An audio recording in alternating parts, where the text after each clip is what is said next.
MPC BiPC ఇంటర్లో ఏ group అయినా సరే best degree course India's first industry integrated AITP degree. Call now.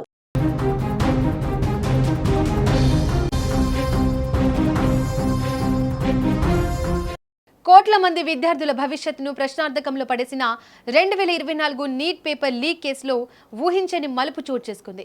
నాడు దేశవ్యాప్తంగా సంచలనం సృష్టించిన ఈ లీకేజీ స్కామ్లో కింగ్ పిన్ అని ప్రచారం పొందిన సంజీవ్ కుమార్ అలియాస్ సంజీవ్ ముఖియాకు సిబిఐ బిగ్ రిలీఫ్ ఇచ్చింది. నీట్ ప్రశ్నపత్రం చోరీ లేదా పంపిణీలో సంజీవ్ ముఖియా పాత్ర ఉన్నట్లు ఎలాంటి ఆధారాలు లభించలేదని సిబిఐ కోర్టుకు స్పష్టం చేసింది. అసలు 2024లో నీట్ చుట్టూ జరిగిన రచ్చ ఏంటి?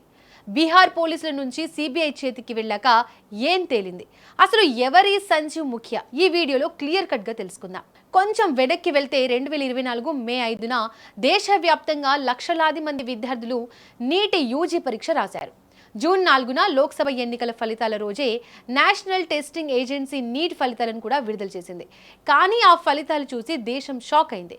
ఏకంగా 67 మంది విద్యార్థులకు 720కి 720 మార్కులు రావడం, ఒకే ఎగ్జామ్ సెంటర్ నుంచి పలువురు టాపర్లుగా నిలవడం తీవ్ర అనుమానాలకు దారితీసింది. దానికి తోడు సమయం వృధా అయిందనే కారణంతో గ్రేస్ మార్కులు కలపడం పెద్ద వివాదంగా మారింది.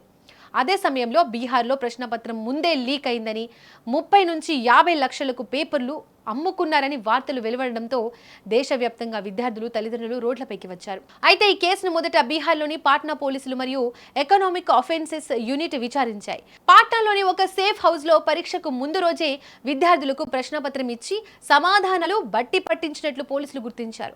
ఈ నెట్వర్క్ వెనుక బీహార్కు చెందిన సాల్వర్ గ్యాంగ్ ప్రమేయం ఉందని భావించిన పోలీసులు గతంలో పలు పోటీ పరీక్షల పేపర్ లీకేజీల్లో నిందితుడుగా ఉన్న సంజీవ్ కుమార్ అలియాస్ సంజీవ్ ముఖియా అనే దీనికి కూడా మాస్టర్ మైండ్ అని అనుమానించారు.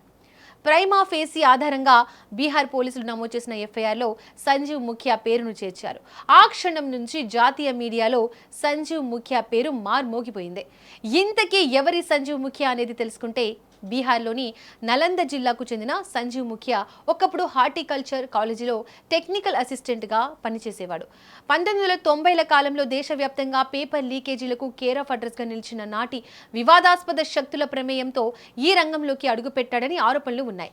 2010లో బ్లూటూత్ పరికరాలతో కాపీయింగ్, 2016లో Uttarakhand constable recruitment paper leak, Bihar teacher recruitment paper leak వంటి పలు కేసుల్లో సంజీవ్ ముఖియా నిందితుడుగా ఉన్నాడు. అయితే ఈ నీట్ 2024 పేపర్ లీక్ కాగానే సహజంగానే పోలీసుల అనుమానం ఆయనపైకే వెళ్ళింది.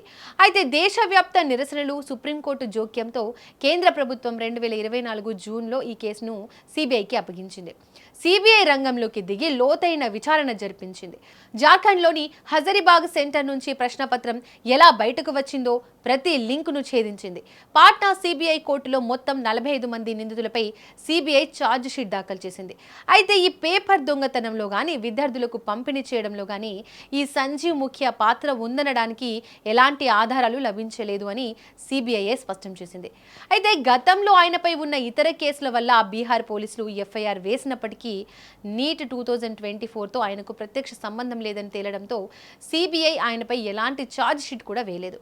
దీంతో నీట్ కేసులో ఆయనకు బెయిల్ లభించింది. అయితే బీహార్ పోలీసుల పరిధిలోని ఇతర పాత కేసుల వల్ల ఆయన జ్యుడిషియల్ కస్టడీలోనే కొనసాగుతున్నారు.